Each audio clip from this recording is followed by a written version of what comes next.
Thank you, Mr. Chairman.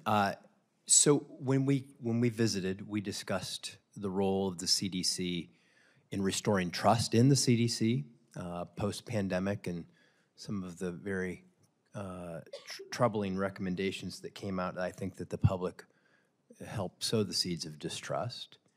And we also talked about the costs of healthcare, that in the 21st century, it's the sector of the economy that is most inflationary, and how technology can drive down costs, which in healthcare, it's largely driven up costs so far. But we also, in driving down those costs, want to maintain the quality and a wonderful healthcare system we have in this country. You, when you were deputy director, were very involved in research projects related to technology and AI, I believe.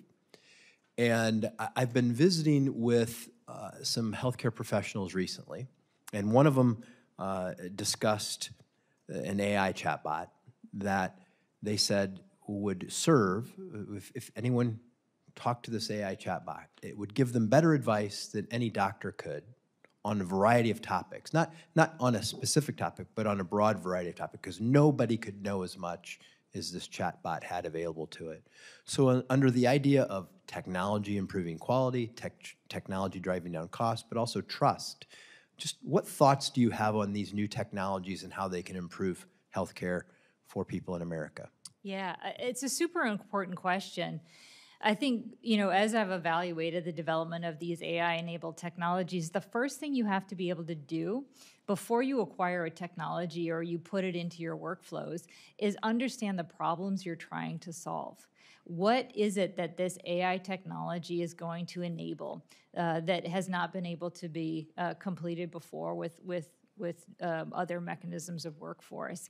And when you're able to clearly define the problem you're trying to solve, it allows you to evaluate these different technologies to make sure that you're putting in the right technologies fit for purpose. Once you put a technology in place that you have evaluated and you want to incorporate it into your healthcare workflows, it has to be monitored.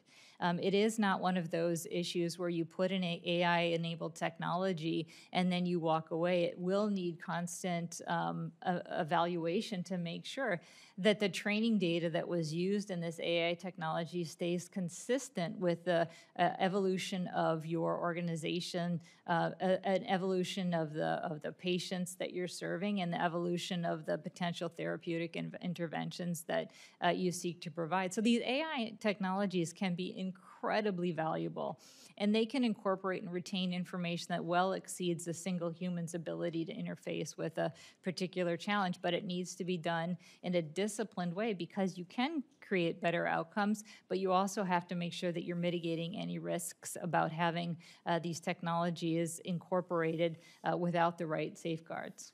Yeah, the safeguards seem incredibly important because while this can be an amazing enhancement to healthcare, it could also, in the wrong hands, be used to manipulate people to do unhealthy things. And so we'll just have to continue to work.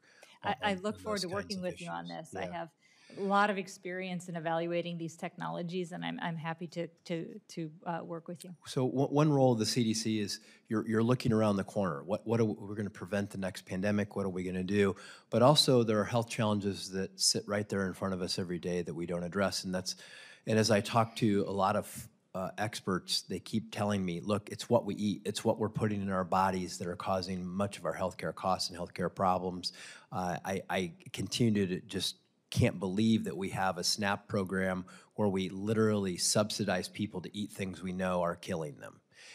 And so what role do you play in helping America get healthier by what we do to ourselves? Yeah, so it's such an important question. So CDC is going to refocus its mission specifically on those communicable diseases, but if I'm confirmed as the CDC director, I look forward to supporting the secretary as he continues to prioritize these other urgent public health threats, and I also look forward to supporting the secretary in transitioning any of the critical programs that CDC has been overseeing to other parts of the agency, because as you highlight, there are existing threats right in front of us in terms of making making sure that our food supply is adequate and is healthy and is available to our children, making sure that children value the exercise and physical activity, and making sure they're staying healthy and they have access to healthy water and environments. These are all very, very important issues, and I look forward to continuing to support the Secretary on it. And if I'm confirmed, I look forward to working with you. Great. Look forward to supporting you. Thank you, Mr. Chairman.